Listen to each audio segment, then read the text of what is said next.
Ahoy and welcome back to the Workaround. My name is Bob Gilbreth. You are in good company with thousands of fellow entrepreneurs and innovators who follow my stories from a career in tech startups and corporate innovation. I'm sitting here right now to make you think, smile, and discover a shortcut to success or a trap to avoid. And here we go. This is one of those, if you've been tracking, I'm kind of moving the big essays, the big topics to every other week or so with some podcasts and some Bob's Bites fit in there. So this is a big one. This is one that when I sat back a couple years ago, started putting together stories from my career, this is one that I had to get out at some point. Kind of hard to believe it took this long, but better late than never. This is called, I'm going to get into it. It's called A CEO One-on-One with Everyone, possibly the healthiest habit for any organizational leader. None of us knows what to do when we become a CEO for the first time.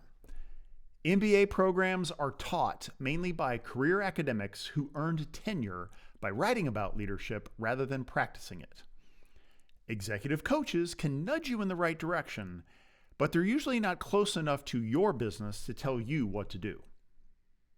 Investors have dozens of businesses to track, so they have little time for yours. And your job might be at risk if you admit you're clueless.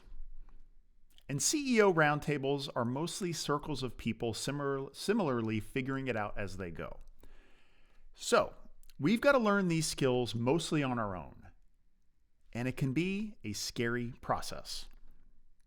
Sadly, many CEOs give in to their fears. Suddenly, they're responsible for everything, and they feel compelled to touch everything. They become the micromanagers who disempower their employees who could have helped them successfully scale. Or they go the other way of fear, surrounding themselves with layers of yes people who keep them safely away from all the messy details of how the sausage is made. Their days on the throne are filled with internal review meetings and top-to-top client visits. While they play business, the layers below them play power games. We can do better than this. I write here and speak here each week to share real-life stories of what worked and didn't from my career, which eventually led to a CEO role at a fast-growing venture-backed startup. And if there were just one tactic I wish everyone in my shoes followed when they first got the big job, it would be this: regularly meet in person with all of your employees. It's time to tell a story. It's a Monday morning in January 2016, and I'm sitting at my desk wondering what to do with my day. 5 months earlier, I had won a virtual wrestling match against my co-founder and former CEO. He left the company, and I was left with a booby prize, a cash-bleeding startup that had recently cut its headcount in half. Did I mention I had to put my personal money in to meet payroll a couple of times? Well, my board appointed me interim CEO. However, this drama forced us to recognize the reality of our problems, and choosing a single leader to move things forward generated positive momentum. Our team uncovered a pivot opportunity to a much better business model in influencer marketing, and we could see a path to profitability before us. That was my first to-do as CEO, but I basically just relied on my survival instincts to make it happen. It was working, but I wasn't. I learned early in my entrepreneurial career to hire leaders from top to bottom and give them ownership and accountability for their parts of the business. My sellers did the selling, programmers programmed, creators created, and client success served. I hired an executive team that provided the coaching and wisdom they needed to perform well. They were all individually better at and closer to the work than I could be. So after setting the direction of the turnaround, my best approach was to back away and let them run. So here I am on a Monday morning, looking at a mostly blank calendar and wondering what I should do all day. That blank calendar can be scary in some ways too. It's a moment of truth that can force us to question our value. Have you ever felt that? I thought so. Well, my calendar isn't totally blank. I have a few regular and irregular meetings, plus my weekly one-on-ones with my executive team, my direct reports. They're always a highlight of my week, a chance to get to learn how their chunk of the business is going and how I might help them navigate opportunities for growth or improvement. Wait, there's an idea here. What if I did more one-on-ones? Like, why not with everyone in the whole company? It would be a chance to stay close to the business while bringing similar value to more than just my direct reports. Not weekly, of course. We've got 30 people here, but why not a handful per week? I take a few seconds to do the math. If I schedule 3 to 4 per week, I can meet with everyone in the company once per quarter for a half hour. I'll hold myself accountable with this goal, and I'll keep it on my important and urgent list so that I don't give in to the temptation to reschedule them. No sweat, I can do this. I next build a basic spreadsheet with every employee listed in rows down on the left and columns with each quarter running across the top. I pick the first person and send her a Slack message. Hey Cassie, I'm starting a new habit of meeting with everyone in the company every quarter or so to check in. Any good days or times for a chat this week? She replies a few minutes later and we set something up. Even a small company's requests from the CEO get answered pretty quickly. I do the same with 3 other employees. And all the meetings are great. Each one shows up a bit nervous, which is expected given that we all remember last year's round of layoffs. But I learned that it's easy to get them talking with questions like, what's something interesting happening in your job right now?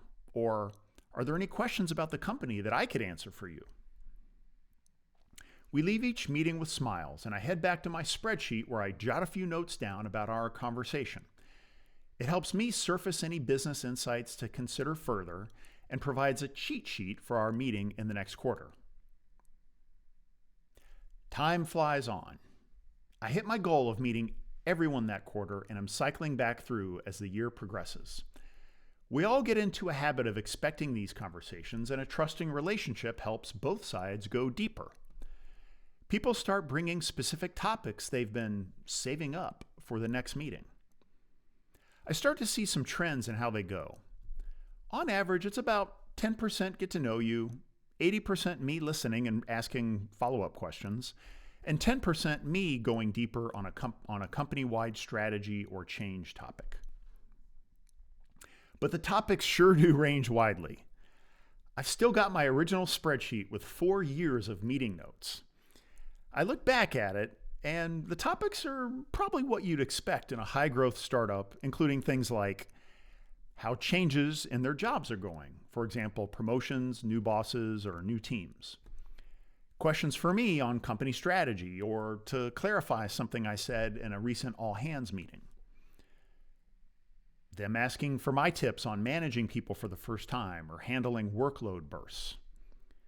My questions for them on things like how their part of the business is doing and how we might improve it. I ask them to share work they're proud of. And they ask for my opinion on their long-term career goals and paths. But more frequently than I expected, and surprisingly, our discussions sometimes veered into personal challenges and opportunities far outside of work, including parents' divorces, juggling childcare, a spouse getting transferred to another city, buying a first home, and nonprofit volunteering projects. At some point, walking over through the halls, I overhear an interview conversation in which the hiring manager tells a recruit, "One of the perks here is that you get to spend regular one-on-one time with the CEO." There's no better sign for me to be confident that this new habit is hitting one of my initial goals, for my team to know that I care about them. But this simple step 3 to 4 meetings a week brings so many other benefits. First, I get a direct perspective on how the business is going without being in the way. My spidey senses help me pull strings and tease out both growth insights and reasons for alarm. Second, they allow me to reiterate key changes at the company and directions we're heading. Humans need to hear the whats and the whys 4 to 5 times consistently for them to understand and trust what these changes mean. Meanwhile, sometimes I learn of serious issues that managers were hiding, but their reports trusted me enough to share. On a couple of occasions, I uncovered hidden information and took steps to save us from great pain. I refer you back to the book called Collective Illusions, which describes how disasters at NASA and Volkswagen could have been avoided with more direct behind manager communication like this. Finally, I'm able to keep tabs on top talent, the people who are key to our further growth. In a way, each meeting is kind of like a safe interview, as I get to keep discovering who's blossoming and who might not make the journey or needs more help to get there. Week after week, quarter after quarter, these 30-minute dots on our human graph add up to a picture of how our organization is performing and evolving. I realize this is mostly what the CEO job is about. And this expanded one-on-one habit becomes a part of our cultural tapestry. My executive team and their managers start to carve out time for regular coffees and lunches with people at all levels in other departments and teams. When there's some internal team friction happening, the default answer becomes, we need to get to know each other better. Through the years to come, we scaled up quite a bit from those 30 people. We achieved our pivot, got profitable, kept doubling sales, and widened our margins. Our culture is best in class on any measure you've got. We eventually are acquired at a crazy high multiple for an agency business and go from $9 million in revenue every year to over $40 million to max out our 2-year earnout. If your company's too big for quarterlies, try twice-a-year meetings. Bring small groups to lunch, or prioritize the individuals who score highest in annual reviews. Whatever, just adopt this guidance to what works for your org. It's funny, I keep collecting more examples of how and why this works. The 1980s best-selling book, In Search of Excellence, popularized the idea of management by walking around. I once had a boss who scheduled time on his calendar to do this exact thing every week. Strategy guru Roger Martin tells the story of a CEO who sparked an incredible turnaround in a $10 billion luxury retail business by visiting as many of his stores as possible. Roger says that CEO would problem solve with the store personnel to come up with ways his company and the retailer could work together to create a great in-store shopper experience with his brands. In his book, The Culture Code, Daniel Coyle tells the story of Michael Abrashoff, a Navy captain who took command of the destroyer USS Benfold in 1997. At the time, the Benfold ranked at the bottom of the Navy's performance scores. One of his first acts was to hold one-on-ones with each of the ship's 310 sailors for 30 minutes. Abrashoff asked each sailor 3 questions. What do you most like about the Benfold? What do you like least? And what would you change if you were the captain? The captain announced changes over the ship's intercom, giving credit to the idea's originator. Over the next 3 years, the Benfold became one of the Navy's highest-ranked ships. Those of us in the startup world might remember Paul Graham's post about founder mode last year. It served as a wake-up call for CEOs who no longer get free money and quick exits. Learning to lead is key now. Graham's central message is that founders must find ways to stay in tune with their organizations rather than retreating to the corner office and layers of management. Graham said, Whatever founder mode consists of, it's pretty clear that it's going to break the principle that the CEO should engage with the company only via his or her direct reports. Skip-level meetings will become the norm instead of a practice so unusual that there's a name for it. And once you abandon that constraint, there are a huge number of permutations to choose from. And if nothing else, you can trust entrepreneur Felix Dennis, who wrote the book on how to get rich.